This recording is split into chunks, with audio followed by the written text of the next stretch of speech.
October 11th, 1957, 10:17 p.m. The Vesuvio Lounge, Little Italy, Manhattan.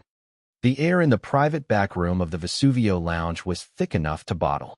It smelled of stale cigar smoke, spilt Chianti, and the kind of forced cordiality that precedes either a handshake or a bloodbath. Ellsworth, Bumpy Johnson sat at the head of the table, a block of granite in a tailored suit, his face an unreadable mask of calm. Across from him, Vincent the Chin Gigante and two of his Genovese capos, fat men with diamond rings and hungry eyes, smiled plastic smiles. The meeting was a lie, and every man in the room knew it. A truce, they called it. A discussion about territories, a peaceful settlement to the skirmishes that had been bleeding into the streets north of 110th. Bumpy knew it for what it was, a summons. A chance for them to look him in the eye and see if the King of Harlem had gone soft. His driver and most trusted man, Junius June Bird, stood by the door. June was a tall, lean man with a quiet watchfulness that missed nothing. He'd been with Bumpy since the lean years, a steady shadow through every war, every negotiation, every quiet moment of triumph and doubt. He wasn't just muscle. He was Bumpy's memory, his conscience, his brother in all but blood. His presence was as essential as the air Bumpy breathed.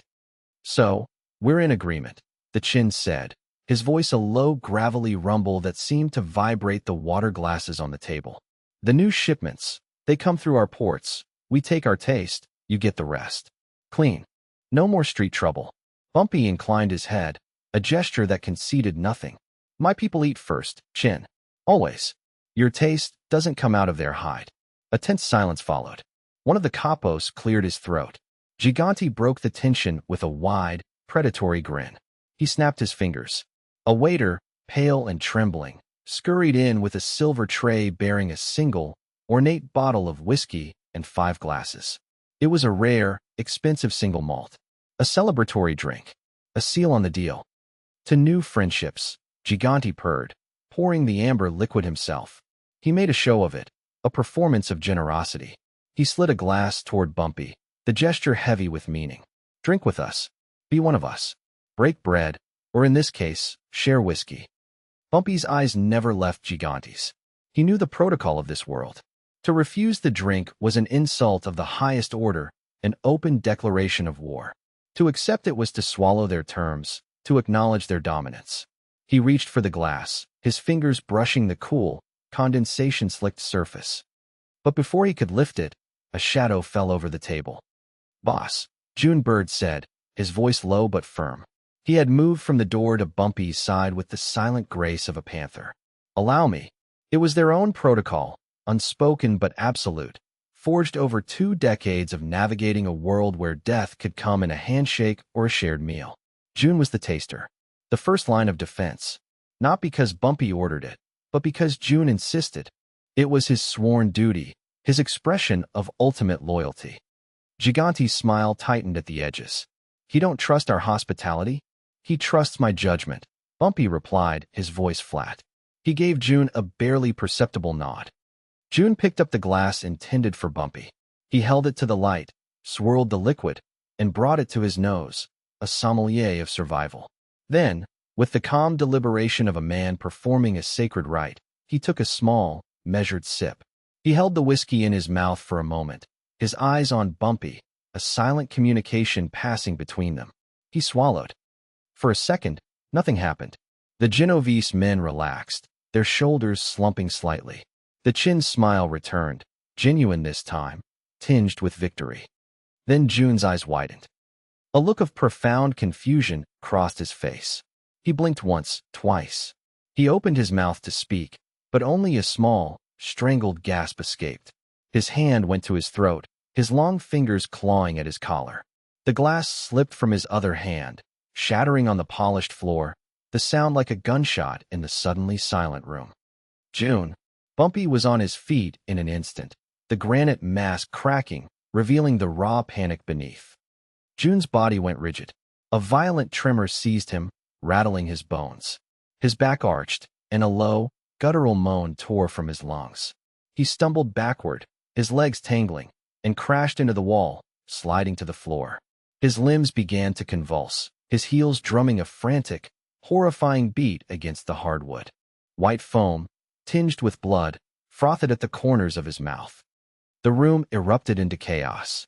The Genovese capos shot to their feet, knocking over chairs, their faces a mixture of feigned shock and poorly concealed alarm. "What the hell?" one of them shouted. "Is he sick? An epileptic?" But Bumpy saw the flicker of triumph in Gigani's eyes before the man could shudder it away. He saw the truth. This wasn't an illness. This was a message delivered with a coward's poison. They hadn't just tried to kill him. They had used the love and loyalty of his best friend as the delivery system. Bumpy fell to his knees beside June, ignoring the Italians, ignoring the world. He grabbed June's shoulders, trying to still the violent convulsions racking his friend's body. "June, Junius, look at me. Stay with me." June's eyes, wild with terror and pain, rolled back in his head until only the whites were visible. His breathing was a ragged, wet-sounding struggle. The man who had been a pillar of strength moments before was being torn apart from the inside out. Bumpy felt a roar building in his chest, a sound of pure, primal rage. But it was choked off by a wave of cold, terrifying helplessness. He was Bumpy Johnson. He controlled a kingdom of numbers, narcotics, and neighborhood loyalty. He could make men disappear with a word. He could bend the will of politicians and police captains. But in that moment, kneeling on the floor of a mob-owned restaurant with his brother dying in his arms, he was powerless. The king was just a man, watching the one person he trusted most in the world being stolen from him, sip by agonizing sip. The whiskey on the floor wasn't just whiskey.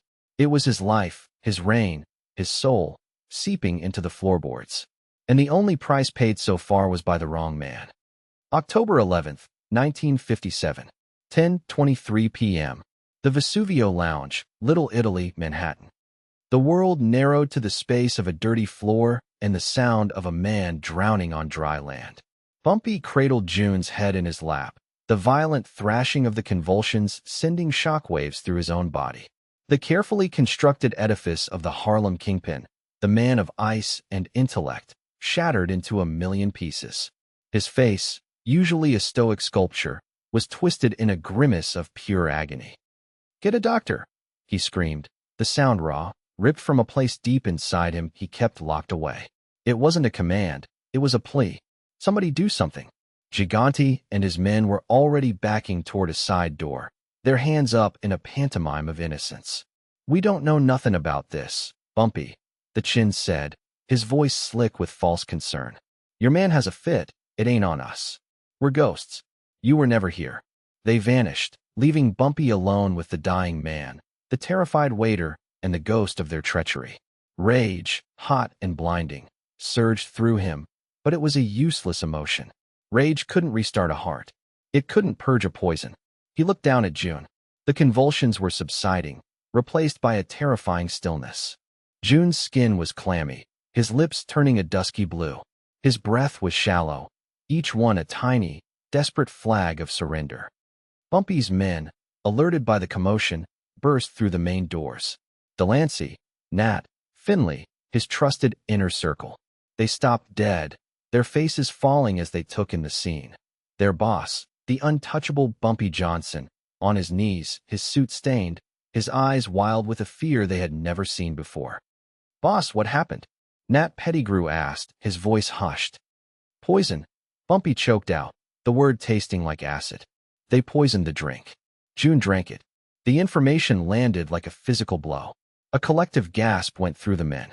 This was more than an assassination attempt. It was a violation of every code, a sacrilege.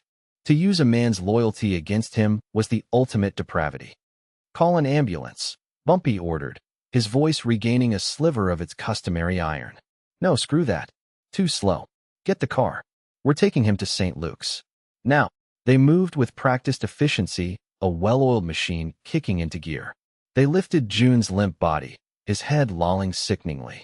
Bumpy scrambled to his feet, his legs unsteady. He saw his own reflection in the bar mirror, a disheveled, frantic man with terror in his eyes. He didn't recognize himself.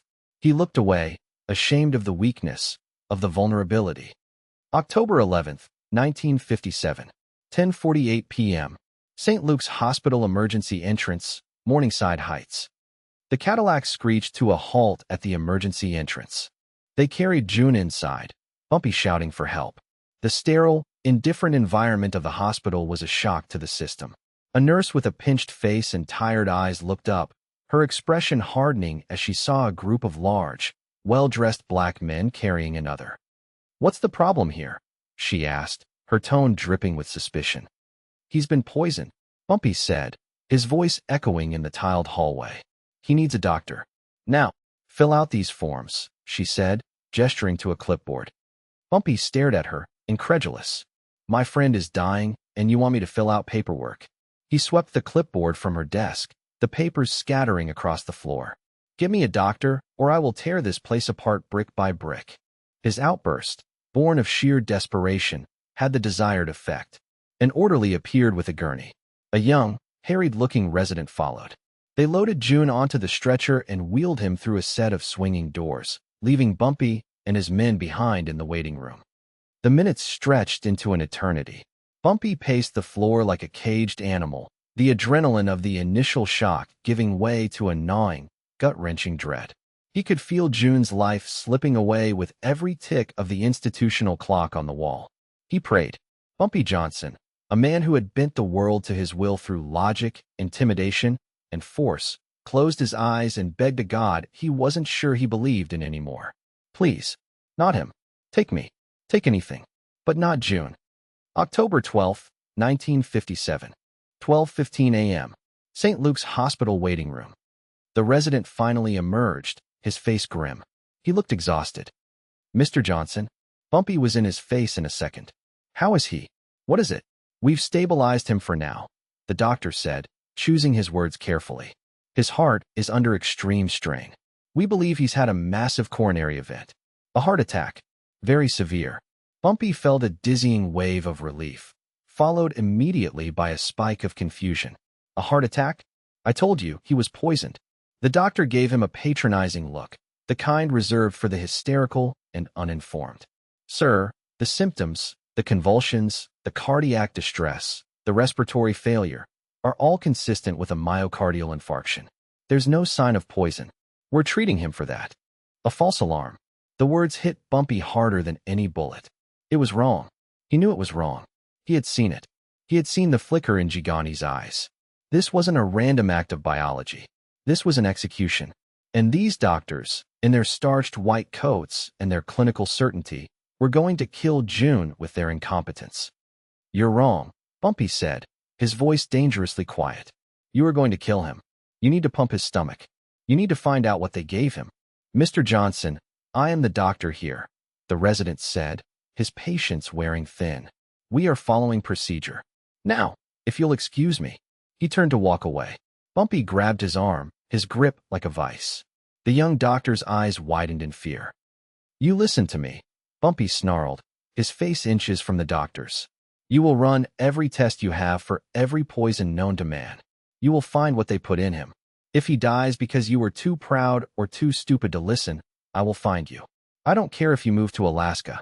I will find you, and I will burn your entire world to the ground. Do you understand me?" The doctor, pale and trembling, could only nod. Bumpy released him, a profound sense of despair washing over him. He had stared down murderers, psychopaths, and the entire NYPD. But this systemic indifference, this bureaucratic wall of dismissive arrogance, it was an enemy he couldn't shoot, couldn't bribe, couldn't intimidate into submission. He had sent his friend into the arms of a system that was just as deadly as the mafia, only slower and more self-righteous. The countdown had started the moment June swallowed that whiskey, and they were wasting every precious second. Witness testimony, Nat Pettigrew, recorded 1988. I'd known Bumpy for 30 years.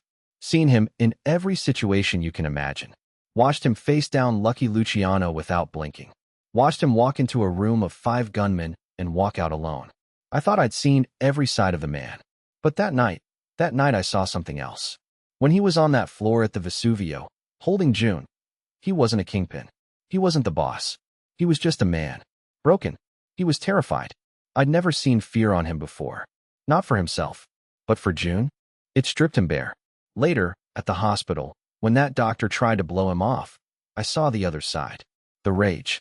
It was so cold, so focused. It was the scariest I've ever seen him. Because it wasn't about business or territory anymore. This was about family.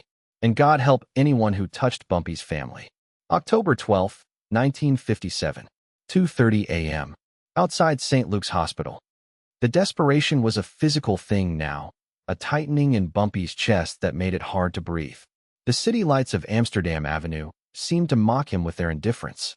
He had mobilized his entire organization, transforming his army of enforcers and earners into a frantic, citywide intelligence network. The objective wasn't money or power, it was knowledge. An antidote. A name. A chance. He stood on the curb, the cold night air doing nothing to cool the fire in his gut. He issued orders into a payphone, his voice clipped and precise. A general directing a war on a new, terrifying front. Nat, I want every street chemist, every back alley doctor from here to the Battery. Find them. Drag them out of bed. I need to know what poison causes seizures and mimics a heart attack. Something sophisticated.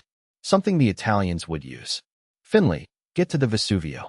The place is empty now. I want that bottle, what's left of it. I want the broken glass from the floor. I want anything and everything from that room. Don't let the cops get it first. Burn the place down around it if you have to, but get me that evidence. Delancey, I need a name. A real toxicologist. The best in the city. I don't care who he works for. Find out where he lives. We're going to pay him a house call. Every order was a shot in the dark, a desperate prayer hurled into the void. The timestamps on his life were no longer marking deals and deadlines, but the slow, agonizing progress of poison through his friend's veins. Every minute that passed, the toxins were binding to cells, shutting down organs, digging their tendrils deeper into the man who had stood in their way. Bumpy hung up the phone and leaned his forehead against the cold metal of the booth. The image of June convulsing on the floor was burned into his mind. He saw the trust in June's eyes just before he took that sip. Trust in him. Bumpy had led him into that room, into that trap. The guilt was a physical weight, threatening to crush him. He was responsible. This was the cost of his throne, and June was the one paying the bill. October 12, 1957, 4:12 a.m. A basement apartment, Spanish Harlem. Nat Pettigrew returned, his face grim, dragging a small, terrified man named Dr. Cruz, a physician who'd lost his license years ago and now stitched up knife wounds for the local gangs. No questions asked. They sat in the back of Bumpy's idling Cadillac. Tell him what you told me, Nat commanded. Dr. Cruz, sweating despite the chill, refused to look Bumpy in the eye. From what you describe, the rapid onset, the convulsions, the cardiac symptoms, it sounds like it could be foxglove, digitalis, or maybe oleander. They are potent cardiac glycosides. In a concentrated form, extracted and mixed with alcohol, it would be almost undetectable in a standard blood test. They would see the heart failing, not the thing that was causing it to fail. An antidote? Bumpy asked, his voice hoarse. There is one. Digoxin immune fab. It's new. Experimental. Very rare. Most hospitals wouldn't have it. Especially not. He trailed off, but his meaning was clear. Especially not a hospital in Harlem. The information was both a lifeline and a death sentence. There was a cure, but it might as well be on the moon. The search narrowed. The desperation intensified. They weren't just looking for a doctor now. They were looking for a miracle drug. October 12, 1957, 5:45 a.m. Harlem Hospital, Lenox Avenue. The doctors at St. Luke's, either through Bumpy's threat or their own dawning realization that they were out of their depth, had arranged a transfer. They claimed June needed a more advanced cardiac unit. Bumpy knew the truth. They were washing their hands of a problem they couldn't solve, passing the dying black man off to the underfunded, overcrowded hospital in his own neighborhood. They were sending him home to die. Bumpy walked into the ward at Harlem Hospital, and the smell hit him first. A cloying mixture of antiseptic, sickness, and despair. It was a world away from the relative modernity of St. Luke's. Here, the paint was peeling, the equipment was dated, and the staff were overworked to the point of collapse. Men lay on gurneys in the hallways, their groans and coughs forming a chorus of misery. He found June in a small, cramped room at the end of a corridor. The near-death discovery was not in some squalid drug den, But here, in a place meant for healing. He was hooked up to a wheezing machine that barely seemed to function. His skin had a gray, waxy pallor. His body was still, but for the occasional, horrifying twitch of a muscle in his cheek or his hand. He was shrinking, being consumed from within. A nurse was trying to insert undisputed into his arm, her expression a mask of frustrated pity as his veins collapsed. Bumpy stood in the doorway, paralyzed. The squalor of the room, the sounds of suffering, the sight of his powerful, vital friend reduced to this fragile, failing shell. It was a visceral manifestation of his failure. This was the end of the line. The system had failed him. The legitimate world had cast him out. And now, the very place that was supposed to be a sanctuary for his people was serving as June's deathbed. He walked to the bedside and took June's hand. It was cold. He could feel the faint, thready pulse beneath his thumb, a frantic, irregular rhythm. A drumbeat counting down to silence. "Junius," he whispered, his voice cracking. "I'm here. I'm right here. Don't you leave me. You hear me? Don't you dare leave me." He looked at the impassive face of the man in the bed, the man who had followed him into hell a dozen times without question. And in that moment, Bumpy Johnson made a new vow. He would not let his friend die in this place. If the legitimate world wouldn't save him, he would use his own world to rip a cure from its grasp. He would burn down every rule, every institution, every barrier that stood between June and that antidote. The king was done asking for help. He was going to take it. October 12, 1957, 6:30 a.m. A payphone on 125th Street. The decision was made. The extraction was on. Bumpy's voice on the phone was devoid of all emotion, a terrifyingly calm instrument of pure will. "Delancey, did you find him?" "Yeah, boss. Dr. Alan Friedman, top toxicologist in the state. Lives in a brownstone on the Upper East Side. Park Avenue. Get the car. We're going now," Bumpy said. "Boss, what are we going to do? You can't just—" "I can," Bumpy interrupted, his voice like chipping ice. "The time for asking is over. He's dying, Delancey. They sent him to Harlem Hospital to die. I'm not going to let that happen." The Cadillac sliced through the early morning streets, a black shark moving from the gritty reality of Harlem into the manicured elegance of Park Avenue. As they drove, Finley arrived with the results of his mission to the Vesuvio. He handed Bumpy a small, corked vial containing the dregs of the whiskey from the bottle. The bottle was almost empty. They were planning on the whole table drinking it, Finley reported. This is all that was left. Bumpy stared at the vial of amber liquid, the instrument of his friend's destruction. He felt a surge of cold, clarifying rage. Gigani hadn't just wanted him dead. He'd wanted a massacre. June's loyalty hadn't just saved Bumpy. It had saved them all. The debt Bumpy owed him was immeasurable. October 12, 1957, 7:15 a.m. A brownstone on Park Avenue. Dr. Alan Friedman was a man in his late 50s with thinning gray hair, spectacles, and the soft, uncalloused hands of a lifelong academic. He answered the door in his dressing gown, his face a mask of confusion and irritation at the sight of three large, imposing black men on his doorstep. "Can I help you?" he asked, his voice edged with condescension. Bumpy stepped forward, blocking the doctor's attempt to close the door. "Dr. Friedman, my name is Ellsworth Johnson. My associate has been poisoned. I believe you are the only man in this city who can save his life." Friedman scoffed. "I don't know who you think you are, but this is highly irregular. Take your friend to a hospital." "He is in a hospital," Bumpy said, his voice dropping an octave. "They are letting him die. They think it's a heart attack. My sources say it is a concentrated digitalis compound. I have a sample of the poison. And I have a man whose heart is going to stop beating very, very soon unless you help me." He held up the vial.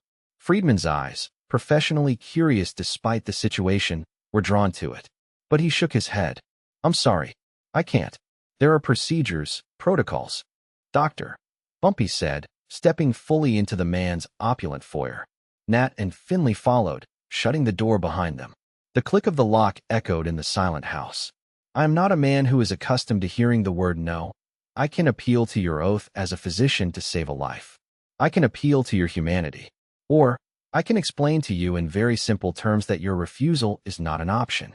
You are going to come with us. You are going to bring whatever equipment and medicine you need, and you are going to save my friend's life. After which, I will pay you a sum of money that will allow you to retire to any corner of the world you desire. If you refuse, or if he dies, your world and everything in it will cease to exist. The choice is yours, but I suggest you make it quickly. The clock is ticking. He wasn't shouting. He wasn't threatening with a weapon. The menace was in the chilling certainty of his words, in the absolute conviction in his eyes. Bumpy Johnson was confronting the stark reality of his own life.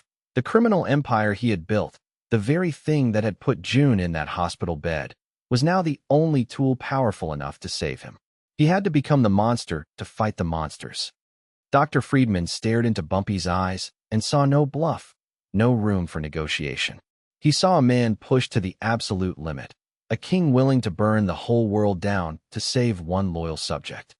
"Get my bag," Friedman said to his wife, who was now standing, terrified, at the top of the stairs, "and call the hospital. Tell them I need every vial of digibine they have. Tell them to send it to Harlem Hospital."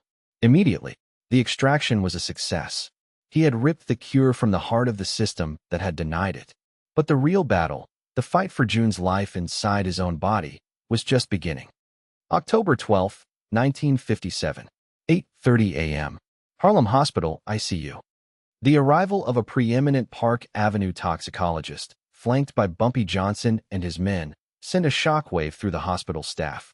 Orders were barked, nurses scrambled, and suddenly, the dying man in the corner room became the center of a storm of activity. Dr. Friedman, now fully in his element, was a whirlwind of professional competence. "Give me a full blood panel stat. I need a potassium level reading now. Where's that digibind? I want him on a cardiac monitor, and someone get me a tray for a central line." Bumpy stood in the corner of the room, a helpless observer. He had moved heaven and earth to get this man here, but now, all he could do was watch and wait as medical science waged its war against mafia poison. The digibind arrived, a series of small, precious vials delivered by a stunned hospital courier. Friedman administered the first dose himself, a slow, careful injection into the foreline. Now began the long, agonizing vigil, the withdrawal from the precipice of death, the recovery hell. "The next 72 hours are critical," Friedman explained to Bumpy, not bothering to hide the gravity of the situation. "The antidote works by binding to the digitalis molecules in his bloodstream, neutralizing them so the body can excrete them. But the damage is already done. His heart muscle is severely damaged. His kidneys are failing. We have to hope his body is strong enough to fight its way back. The poison is a storm, Mr. Johnson. We've stopped the rain, but now we have to survive the flood." October 12, 1957, Day 1. The first 24 hours were a landscape of torment. June's body, no longer convulsing, was fighting a different kind of war. A high fever set in, drenching the sheets in sweat. He was delirious, muttering fragments of sentences, his eyes wide and unfocused, seeing horrors that weren't in the room. He cried out names from his past, his mother, a childhood friend, a woman he'd once loved. Bumpy sat in a chair by the bed, never leaving. He listened to the steady, rhythmic beep of the heart monitor, a sound that became his entire world. He watched the nurses change the 4 bags, measure the output from the catheter, and turn June's unresponsive body to prevent bed sores. He was witnessing the slow, brutal mechanics of survival, the indignity and the miracle of it. In the afternoon, June's heart rate plummeted. The steady beep of the monitor devolved into a long, terrifying tone. A klaxon alarm blared. "Code blue," a nurse shouted. The room filled with people. They swarmed the bed, pushing Bumpy back. He saw them pull out the paddles, heard the doctor shout, "Clear," and watched as June's body jumped on the bed from the jolt of electricity. Once, twice. On the third jolt, the rhythmic beep returned. Faint, but there. The crisis passed. The medical team dispersed, leaving Bumpy alone again with the deafening sound of his own ragged breathing. He sank into the chair, his body trembling, the strength gone from his legs. He had faced death 100 times on the street, but he had never felt its cold breath so close. October 13th, 1957, Day 2. The fever broke, but the hallucinations worsened. June, trapped in the twilight between life and death, began to thrash. He tore at his 4 lines, his eyes filled with a primal terror.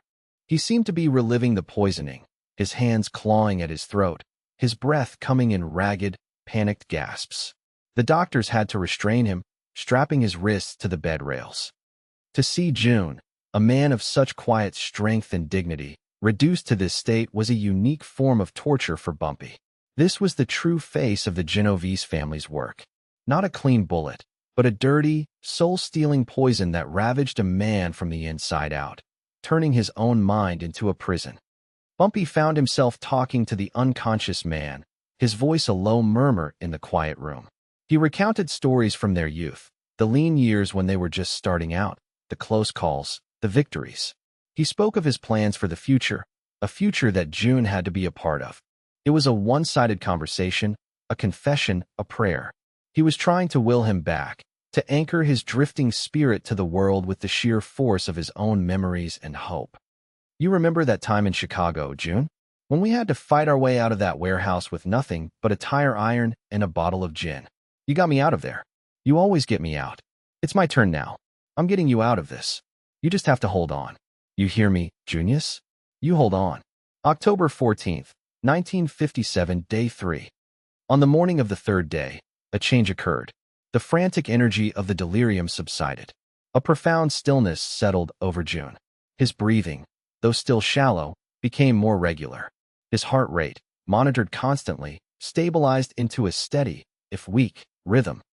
Late in the afternoon, Dr. Friedman came in to check on him. He shone a penlight into June's eyes. He listened to his heart for a long time. He checked the charts. Finally, he turned to Bumpy, and for the first time in 3 days, his expression was not one of grim concern. His kidney function is improving, Friedman said, his voice quiet. The level of toxin in his blood is negligible. The fever is gone. He's stabilizing. He's exhausted, and the damage to his heart will require a long recovery. But he's going to make it. The words seemed to come from a great distance. Bumpy stood up, his joints stiff from the long vigil. He looked from the doctor to the man in the bed. June's face, though pale and gaunt, was peaceful for the first time since he'd entered the Vesuvio lounge. He was breathing on his own. He was alive. A wave of relief, so profound it was physically painful, washed over Bumpy. It felt like a dam breaking inside him. He didn't cheer. He didn't shout. He simply nodded, turned, and walked out of the room. He went into an empty stairwell, the door closing behind him with a heavy click. And there, in the dusty silence, leaning against the cold concrete wall, Bumpy Johnson wept. He wept for his friend's suffering, for his own guilt, and for the terrible, beautiful grace of a second chance. The recovery hell was over, but the war had just begun. Witness testimony, June Bird. Recorded 1988. I don't remember much from those first few days. It's all a blur, like a nightmare you can't wake up from. I remember pain, a fire in my chest, and voices far away. But I remember his voice. Bumpy's. It was a rope. Yeah, that's what it was. I was drowning, and his voice was a rope in the dark. He was just talking, telling stories. Stuff from way back. Stupid stuff. But it was something to hold on to. I think a part of me knew that if I let go of that rope, I was gone for good. They say the doctors and the medicines saved me. And they did. But Bumpy, he saved my soul. He kept me here. November 28th, 1957. A warehouse, Red Hook, Brooklyn. June was alive. He was weak, recovering slowly in a private clinic upstate, paid for with a suitcase full of cash, but he was alive. The debt of life had been paid. Now, the debt of honor had to be settled. Bumpy's grief and fear had cooled, hardening into something cold, precise, and absolute. He would not start a street war. That was Gigante's game, chaotic, bloody, bad for business. Bumpy's revenge would be a reflection of himself, intelligent, systemic, and devastating. The Genovese family's real power didn't come from their gunmen. It came from their control of the Brooklyn docks. Every crate of scotch, every bolt of silk, every piece of stolen merchandise that came into the city paid a tribute to the Chin. And their biggest cash cow was a massive, undeclared shipment of heroin, due in 3 days, hidden inside a cargo of industrial milling equipment from Marseille. Bumpy, using a network of informants cultivated over years, had the ship's name, the cargo manifest, and the exact location of the drugs. He wasn't going to steal the shipment. He was going to erase it. He made a single, anonymous phone call from a payphone in Queens. He didn't speak to a cop or an FBI agent. He spoke to a journalist he knew at the New York Daily News, a man with a thirst for a big story and a hatred for the mafia that bordered on obsession.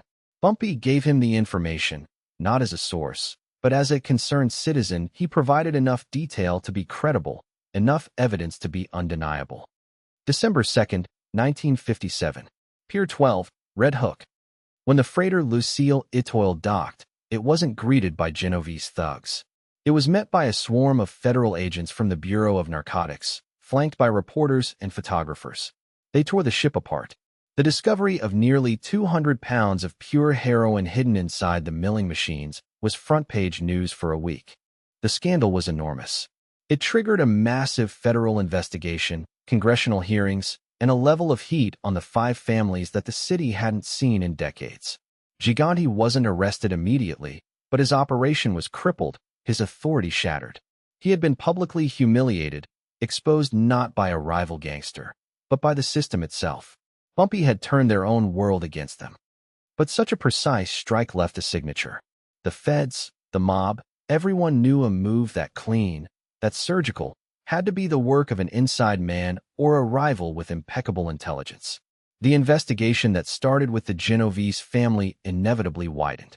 And Bumpy, for all his brilliance, had left a trail, a disgruntled longshoreman he'd paid, a jilted girlfriend of a Genovese soldier he'd cultivated.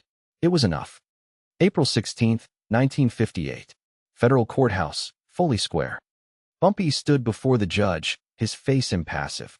He was convicted not for the tip-off, which they could never prove, but on a string of older, unrelated racketeering and conspiracy charges they had resurrected as a way to get him off the streets. He knew this was the price. He had saved June's life and avenged the attempt on his own, but in doing so, he had invited the full, crushing weight of the federal government down upon himself. He was sentenced to 15 years. Alcatraz. The separation was immediate and brutal. He saw June, looking healthier but still frail, in the back of the courtroom. Their eyes met. No words were exchanged. None were needed. An understanding passed between them. Survive. I'll be back. The decade that followed was a lifetime lived through letters. Bumpy, locked in the cold, damp fortress in the San Francisco Bay, became a different man. He read voraciously, philosophy, history, poetry.